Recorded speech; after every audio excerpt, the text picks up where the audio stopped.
Hello বন্ধুরা, অনুরাগের ছোঁয়া সিরিয়ালের আজকের পর্ব দীপাকে ভুল বুঝলো রূপা। এদিকে প্রদীপ জয়কে শাস্তি দিল। কি হতে চলেছে আজকের এপিসোড জানতে হলে আমাদের বাংলা সিরিয়াল হিস্ট্রি চ্যানেলটি সাবস্ক্রাইব করুন এবং দেখতে থাকুন। লাইক কমেন্ট করতে ভুলবেন না। জয় ল্যাগেজ নিয়ে তার শাশুড়ি রত্নাদেবীকে নিয়ে বের হচ্ছিল।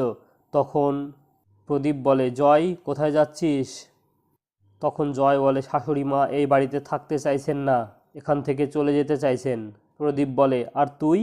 তখন জয় বলে, বাবা আমার তো একটা দায়িত্ব জ্ঞান আছে, আমি যাব, আমার শাশুড়ি মাকে ফ্লাইটে তুলে দেব, তারপর রিটার্ন আসবো। কথা শুনে প্রদীপ ভীষণ হাসতে থাকে। তখন অনুজা বলে, দাদা কি হলো আপনার, আপনি ঠিক আছেন তো? প্রদীপ বলে, ঠিক আছে আমি, একদম ঠিক আছে আমি। জানো অনুজা, এই সময় তোমার দিদিভাই লাবণ্যর কথা আমার ভীষণ মনে পড়ছে। তখন রত্নাদেবী বলে, বউ মরে গেছে, ও হাসছে। তখন অনুজা বলে, আপনি চুপ করুন। প্রদীপ বলে, লাবণ্য সব সময় বলতো জয়কে কোনো দায়িত্ব দিও না, ও সেই দায়িত্ব নিতে পারবে না, ও ছোট। আর আমি বলতাম, না না, বয়স বাড়ুক না, ওকে একটু একটু করে দায়িত্ব দিই, দায়িত্ব নিতে শিখুক, আস্তে আস্তে ওর দায়িত্ববোধ তৈরি হবে, দায়িত্ব নিতে পারবে। কিন্তু আমি বুঝতে পারিনি বাড়িতে আমি এতদিন ধরে একটা কুলাঙ্গার পুষেছি। জয় বলে, বাবা তুমি আমাকে এ কথা বলতে পারলে, আমার কোনো দায়িত্ববোধ নেই? তখন প্রদীপ বলে, তোর গায়ে লাগলো? তোর তো গন্ডারের চামড়া গায়ে, তোর গায়ে তো পাতলা চামড়া নয়, তবুও তোর গায়ে লাগছে, আমি অবাক হয়ে যাচ্ছি। জয় বলে, মা নেই, মা না থাকার কষ্ট আমিও পাচ্ছি। প্রদীপ বলে, কত সহজে বলে দিলি মা নেই, তাই না? জয় বলে, এতগুলো বছর হয়ে গেছে আমরা একসঙ্গে থাকি না, আমি মন থেকে মেনেও নিয়েছিলাম যে আমরা আর কোনোদিনই একসঙ্গে থাকবো না। প্রদীপ বলে, অজুহাত অজুহাত, এটা তোর অজুহাত। তোর মধ্যে যদি সত্যিই দায়িত্ববোধ থাকতো তাহলে ওই মহিলার সঙ্গে ওর নাটকে যোগ দিতে পারতি না। এই কথা শুনে রত্নাদেবী নাকি কান্না শুরু করে আর বলে, দেখো দেখো আমার কেমন মান সম্মান নিয়ে টানাটানি করছে। তখন প্রদীপ বলে, কি বললেন, মান সম্মান? মান সম্মান আপনার আছে? মান সম্মান কাদের থাকে রত্নাদেবী? মান সম্মান থাকে মানুষের। আপনি কি একটা মানুষ? তখন অনুজা বলে, দাদা প্লিজ আর কথা বাড়াবেন না, জয় একটা কথাও বলবি না, জয় ওনাকে চুপ করতে বল।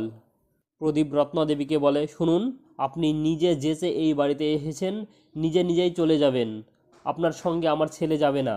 এই কথা শুনে জয় বলে, আর আমার যদি এই বাড়ি থেকে চলে যেতে ইচ্ছে করে তখন আমি কি করব?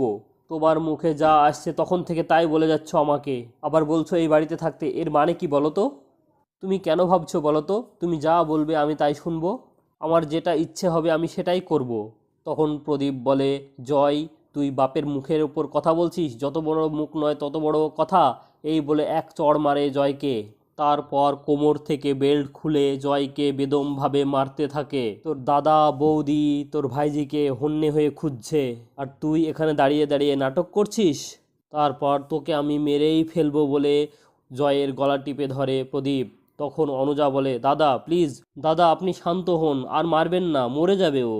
তখন জয় বলে, বাবা আমার ভুল হয়ে গেছে, আর এই ভুল করব না, আমাকে ক্ষমা করো, আর মেরো না আমাকে। প্রদীপ বলে, তোর মতো ছেলে এ বাড়িতে থাকার চাইতে না থাকা ভালো। শাশুড়ি নাটক করবে আর ছেলে তালে তাল মেলাবে। তখন জয় কান্না করে আর বলে, বাবা আমার ভীষণ ভুল হয়ে গেছে, আমাকে তুমি ক্ষমা করে দাও। তারপর জয় প্রদীপের পা ধরে কান্না করতে থাকে, প্লিজ আমাকে বাবা তুমি ক্ষমা করে দাও। তখন প্রদীপ জয়কে তোলে আর বলে, জয় মানুষত্ব নয় তোর, তোর ভিতরে মানুষত্ব বোধ বলে কিছু নেই, ওনার ওই বাজে কথায় তুই তালে তাল দিচ্ছিস। তারপর জয় প্রদীপের কাছে হাত জোড় করে বলে, বাবা প্লিজ আমাকে ক্ষমা করো, আমি আর কোনোদিন এই ভুল করব না। তখন দীপ এসে জয়কে বলে, বাবা দাদু ভাই খুব রেগে গেছে, তুমি আমার উপর রেগে গেলে আমি সরি বলতাম, তুমি বলবে না দাদু ভাইকে? তুমি সরি বলো, দেখো সব ঠিক হয়ে যাবে। তারপর জয় প্রদীপকে বলে, বাবা আমার ভুল হয়ে গেছে, আমাকে ক্ষমা করে দাও। তখন প্রদীপ জয়কে জড়িয়ে ধরে বলে, জয় আমার মাথায় ঠিক নেই, বড় ছেলে বড় বৌমা বাইরে আছে, রূপাকে খুঁজতে গিয়েছে, আমি চাই সব ঠিক হয়ে যাক, আমাদের রূপা বাড়িতে ফিরে আসুক, আবার আমরা সবাই মিলে একসঙ্গে এই বাড়িতে থাকবো। এদিকে সোনা দীপাকে বলে, মা তোমার মনে আছে আমরা যখন হারিয়ে যেতাম তখন মাইকে অ্যালাউন্স করতে? মা তুমি যাও আর মাইকে বলো রূপা কোনো দোষ করেনি, সে নির্দোষ নিরপরাধ। এদিকে মাইকে অ্যালাউন্স করার জন্য ভিড়ে ভিড় লাইন দিয়ে সবাই দাঁড়িয়ে আছে। দীপা সবার লাইন এড়িয়ে আগে যেতে চাইছিল, তখন সবাই বাধা দেয়। সোনা বলে, মা এদিকে বুঝিয়ে কোনো কাজ হবে না, চলো তো দেখি। তাই বলে সোনা আর দীপা স্টেজে উঠে পড়ে। দীপা বলে, রূপা তুই কোথায় আছিস? আমি জানি মা তুই এখানেই আছিস। আমি তোর বাবা হিংসুকুটি এখানে তোকে খুঁজতে এসেছি। মাইকের কথা শুনে রূপা বলে, মা আমাকে খুঁজতে এসেছে, এবার সব ঠিক হয়ে যাবে। তারপর রূপা একটা গাছের নিচে বসতেই অজ্ঞান হয়ে যায়। দীপা বলে, আমি জানি তুই কোনো অন্যায় করিসনি, সামনে আয় মা, এভাবে লুকিয়ে থাকিস না। সোনা বলে, পাতা মেয়ে তুমি যেখানেই থাকো প্লিজ তুমি চলে এসো।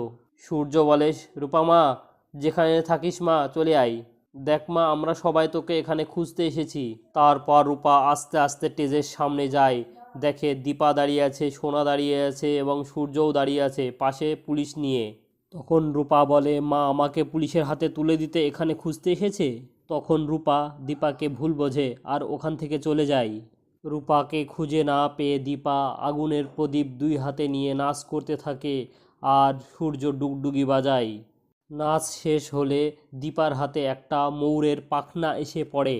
তখন দীপা বলে, এটা তো ভালো ইঙ্গিত, তার মানে আমার মেয়ে ভালো আছে, ঠিক আছে, তার কোনো ক্ষতি হয়নি।